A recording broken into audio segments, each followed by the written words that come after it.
Hello everyone, कैसे हैं आप लोग। आई होप आप सब लोग बहुत अच्छे होंगे और हर तरह से अपना पूरा ख्याल भी रखते होंगे। जैसा कि हम सब लोग यूजेस सीख रहे हैं, आज हम लोग चूंकि इसके पहले भी हमने एज लॉन्ग एज ही समझा, आज उसी यूज को एक दूसरे तरीके से समझेंगे। ये बहुत ज़्यादा इंपॉर्टेंट है, ध्यान दीजिएगा। मोस्टली यूज किया जाता है आपके लैंग्वेज में। हम आप पूरी कोशिश करेंगे आपको एक बार नहीं समझा दें। आइए देखते हैं। एज लॉन्ग एज, इसके पहले हमने समझा जब तक शब्द के लिए एज लॉन्ग एज लगाते थे तब तक शब्द के लिए कॉमा का प्रयोग करते थे। इसमें उतना व जितना शब्द के लिए एज लॉन्ग एज का प्रयोग करते हैं, ठीक है ना। इसका प्रयोग समय व देरी प्रकट होने पर सेंटेंस में पता चल जाएगा कि इसमें समय प्रकट हो रहा है या देरी शब्द आया है, ठीक है ना। तो देरी शब्द आने पर या समय प्रकट होने पर, क्योंकि जो देरी है ना ये समय को ही दर्शा रहा है ना। कैसे मैं सेंटेंस में ही आपको समझा दूंगा। प्रकट होने पर किया जाता है, वो ध्यान से देखिएगा।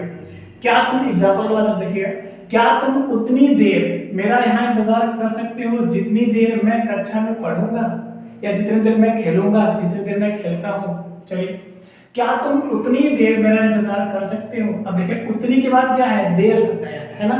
तो देरी शब्द आ जाएगा। अब इंतजार करेंगे तो समय लगेगा। समझिए बात को, जब कोई भी कार्य करेंगे तो उसमें समय लगेगा ही। तो समय का भाव प्रकट हो रहा है और देरी शब्द भी आया है, इसलिए एज लॉन्ग एज का प्रयोग है। क्लियर हुआ। बनाते हैं कैसे। क्या तुम उतनी देर मेरा इंतजार कर सकते हो, पहले इसको बनाना है। तो क्या शब्द पहले आया है, इसलिए कैन को पहले करना होगा। ओके ना। कैन यू इंतजार कर सकते हो। इंतजार करना क्या होता है, वेट। वेट कहां, मेरा ना वेट के साथ हमेशा फॉर लगता है, तो वेट फॉर मी कर दीजिए। Can you wait for me, कहां पर भैया, यहां पर ओवर हियर या सिर्फ हियर भी लगा सकते हैं। ओवर हियर करेंगे और भी ज्यादा एडवांस रहेगा, ठीक है ना। Can you wait for me over here, ठीक। उतनी देर अभी बचा ना, उतनी देर अब लगेगा यहां पर एज लॉन्ग। उतनी देर मींस एज लॉन्ग, यहां पर जितनी देर सिर्फ एज करना होगा। एज समझ में क्लियर हुआ। मैं कहना क्या चाहता हूं, उतनी देर एज लॉन्ग, जितनी देर सिर्फ एज कर दीजिए। मैं कक्षा में पढ़ूंगा, आई will study in the class, बस ये लिखना होगा मुझे। आई will study in the class, in the class, last में फुल स्टॉप। ये इन है, यहां पर समझिएगा। अब इसको पढ़िए एक बार। लास्ट में फुल स्टॉप की जगह क्वेश्चन मार्क रहेगा, क्योंकि मेरा सेंटेंस इंट्रोगेटिव है। अब आप सोच रहे हैं कि दो सेंटेंस है, लास्ट में क्वेश्चन मार्क क्यों लग रहा है, क्योंकि बीच में जो एज लॉन्ग एज शब्द है ये कनेक्टिव वर्ड, कंजक्शन का काम कर रहा है। कंजक्शन का काम ही है सिर्फ दो वाक्यों को, उपवाक्यों को, दो शब्दों को, फ्रेज को जोड़ देना, ठीक है ना। तो ये दोनों वाक्यों को जोड़ दिया। अब क्या हो गया, दोनों एक हो गए, है ना। तो जब एक हो गया तो आपने क्या देखा है, तो पहला वाला इंटरव्यू में बट लास्ट में लगेगा क्वेश्चन मार्क, ये रूल है। So can you wait for me over here as long as I will study in the class. कर लेंगे। इस तरह से आपको बनाना होगा। कोशिश आप भी कीजिएगा ज्यादा से ज्यादा सेंटेंस बनाने की, क्योंकि मैं तो सिर्फ आपको कंसेप्ट ही दूंगा, आइडिया ही दूंगा। बनाना आपको है, एक बेस मिल रहा है कि इसी बेस पर आप भी इस तरह से बना सकते हैं, ठीक। फिर भी कोई दिक्कत होती है आप मुझे कमेंट करके जरूर बताओ। देखते हैं, हमें इस तालाब में उतनी देर नहीं नहाना चाहिए जितना वे लोग नहा रहे हैं, क्योंकि वो लोग हैबिचुअल है और हम लोग लर्नर है, फ्रेश है, तो हम लोग जो है बीमार हो सकते हैं। हमें इस तालाब में उतनी देर नहीं नहाना चाहिए। सिंपल लग रहा है, शूड का प्रयोग है, तो किसे नहीं नहाना चाहिए, हमें। सिंपल एकदम, ध्यान दीजिएगा। वी शुड नॉट, बात भी कर देंगे तब भी चलेगा, तो BATHE होता है, इसको बेद पढ़ते हैं। सो वी शुड नॉट बेद, कहां भैया, उतनी देर नहीं नहाना चाहिए इस तालाब में, like bathe in this pond, POND। चलिए, उतनी देर ये बचा ना। अब लगाइए एज लॉन्ग जितनी देर, है ना, जितनी यहां पर है तो एज ही से लिखना होगा आपको। तो एज लॉन्ग एज एक साथ ही रखना है। वे लोग नहा रहे हैं, दे आर टेकिंग बाथ,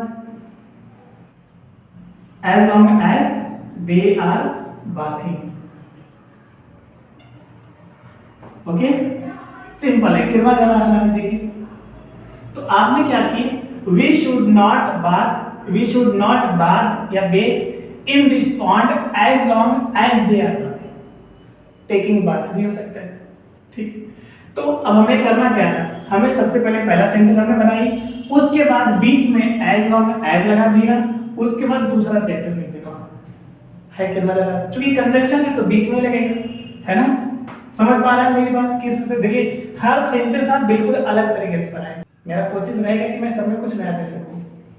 मुझे हर दिन आपका उतनी देर इंतजार करना पड़ता है जितनी देर आप खेलते हैं। चलिए, मुझे हर दिन आपका इंतजार करना पड़ता है, किसे करना पड़ता है? मुझे के लिए आप आई करेंगे, यहाँ पर सब्जेक्ट के रूप में आई होगा। करना पड़ता है, पढ़ते हैं, कौन सा टेंस है, कौन सा यूज है आप भी जानते हैं। तो हैज टू और हैव टू करें, तो आई हैव टू, इंतजार करना क्या होता है? Wait, I have to wait. आपका है ना, वेट के साथ फार लगता है, मैंने बताया का शब्द के लिए, है ना। का की के बाद जब भी वेट के बाद का की आएगा तो फार लगाना। So I have to wait for you, you means आप होता है। चलिए, हर दिन एवरी डे लिख दीजिए यहीं पर, एवरी डे। अब उतनी देर ये बच रहा है, तो उतनी देर के लिए एज लॉन्ग, जितनी देर, है ना, जितनी देर, फिर एज लिखना होगा। तो एज लॉन्ग एज मतलब उतनी देर जितनी, हो गया। आप खेलते हैं, कौन खेलता है? आप प्ले, यू, खेलना के लिए प्ले होता है, प्रेजेंट इंडेफिनिट टेंस में, वर्ब की फर्स्ट और लास्ट में फुल स्टॉप। क्लियर है? कितना ज्यादा आसान था, समझना ये है। सबसे पहले पहला सेंटेंस लिखेंगे, बीच में उतनी देर कहीं भी उससे नहीं मतलब है, आपको पहला सेंटेंस के बाद में ही एज लॉन्ग एज लगाना है, ठीक है ना। पहला सेंटेंस कंप्लीट करेंगे, उसके बाद आपको जो है दूसरा सेंटेंस लिखना होगा एज लॉन्ग एज के बाद। मैं रात में उतनी देर ही सोता हूं, ध्यान समझिएगा, मैं रात में उतनी देर ही सोता हूं जितनी मेरे स्वास्थ्य के लिए जरूरी है। अब देखिए, हमने पहले आपको बताया था कि हर सेंटेंस में मैं कोशिश करूंगा कि कंसेप्ट अलग दे सकूं, एक आइडिया है, इसके बेस पर आपको भी बनाना है। तो मैं रात में उतनी देर ही सोता हूं, कौन सोता है? मैं, आई टेक माई स्लीपिंग या आई स्लीप सिंपल, चूंकि मुझे सिंपल देना है। फर्स्ट फॉर्म में बिल्कुल सिंपल वर्ड का यूज करूंगा, सेकंड फॉर्म जब चलेगा तो advance phrasal verb, idiom phrases, word with preposition चलाएंगे पक्का, लेकिन फर्स्ट फॉर्म में हम सिंपल वर्ड का ही यूज करेंगे। तो आई क्या है? सोता हूं, स्लीप, सिंपल एकदम करना होगा आपको। आई स्लीप, मैं सोता हूं उतनी देर, है ना। रात में एट नाइट कर दीजिए, उतनी देर हमें इसको छोड़ना है। तो आई स्लीप एट नाइट। अब उतनी देर ही, एज लॉन्ग, ओके ना, जितनी देर, एज मेरे स्वास्थ्य के लिए जरूरी है। आई फील, अब ध्यान से समझिएगा, मेरे स्वास्थ्य के लिए जरूरी है। एज आई नीड, देखिए, as I need for my health.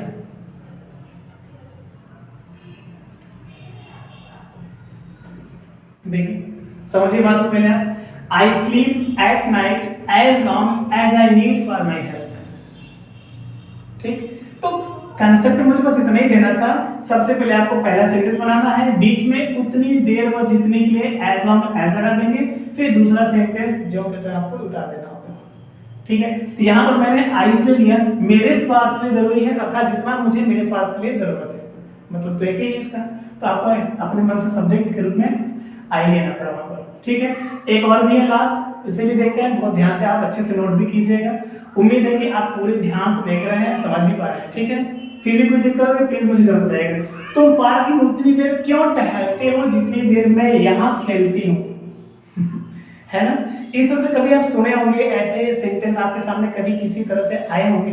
तो ये चूंकि बेस है, एक कॉन्सेप्ट, एक आइडिया आपके लिए, एक एग्जांपल के रूप में लीजिए। बाकी इस तरह से आप भी ज्यादा से ज्यादा बनाने की कोशिश कीजिए, बोलने की कोशिश कीजिए, ठीक है। बनाते इसको भी। तुम पार्क में उतनी देर क्यों टहलते हो, कौन खेलता है? टहलता है तुम ना, क्यों, क्यों शब्द आ गया, वाई सबसे पहले आएगा, वाई, उसके बाद डू, क्यों डू, क्योंकि तुम खेलते हो, प्रेजेंट इंडेफिनिट टेंस में डू लगाना है आपको, इंट्रोगेटिव सेंटेंस नहीं है। सो why do you, okay, why do you टहलते हो, वॉक, ओके ना, व्हाई डू यू वॉक, तुम क्यों टहलते हो गया। पार्क में, इन द पार्क लिख दीजिए, इन द पार्क, PARK, उतनी देर जितनी। तो आप क्या करेंगे, उतनी देर व जितने के लिए हमें यहाँ पर एज लॉन्ग एज लिख देना होगा, यहीं पर लिखा जाएगा, ध्यान दीजिएगा, यही बात लिखेंगे, एज लॉन्ग एज, ओके ना, एज लॉन्ग एज, उतनी देर जितनी, तो हो गया। अब मैं यहाँ या वहां खेलती हूँ, तो आई खेलती हूँ, खेलना के लिए प्ले, आई प्ले, वहां के लिए देयर। पढ़िए इसको एक बार। मैं चूंकि जो चीजें स्पष्ट नहीं है, आपके लिए क्लियर नहीं है, मैं उसको बार बार बोल देता हूँ, ठीक है? तो बोल दूंगा, जिससे आपको बहुत ज्यादा हेल्प मिल जाएगा। So why do you walk in the park as long as I play there, last में क्वेश्चन मार्क भी रहेगा, इंडोर सेंटेंस है, ओके ना? तो आई होप कि आपने बहुत ध्यान से समय देकर के समझी इसको, और आपने सारे कंसेप्ट को भी क्लियर कर लिया है। फिर भी मुझे लगता है कोई दिक्कत है तो प्लीज़ एक बार रिवीजन कर लेंगे, फिर से आप वीडियो देखेंगे, पक्का हर चीज़ें क्लियर हो जाएगी। प्लीज़ माइंडेड, ये बहुत ज़्यादा इंपॉर्टेंट है आपके हर एक एग्जाम के लिए और आपके कम्युनिकेशन के लिए। डेली लाइफ यूज़ में तो आप ज़्यादा से ज़्यादा मोस्टली यूज़ करते ही होंगे, तो आई एम श्योर कि आपको आ गया। इसी तरीके से बहुत ज़्यादा यूजेस है मेरे पास, बहुत ज़्यादा मज़ा आएगा आपको, बस रेगुलर रहिएगा, ट्रस्ट कीजिएगा, वीडियोस को फुल देखेंगे आप, तभी अच्छे से मुझे और मेरी चीज़ों को समझ पाएंगे। तो अपना पूरा ख्याल रखते हुए, देश की सम्मान सुरक्षा सहयोग करते हुए आगे बढ़ते रहिए। Wish you very all the best. Thank you.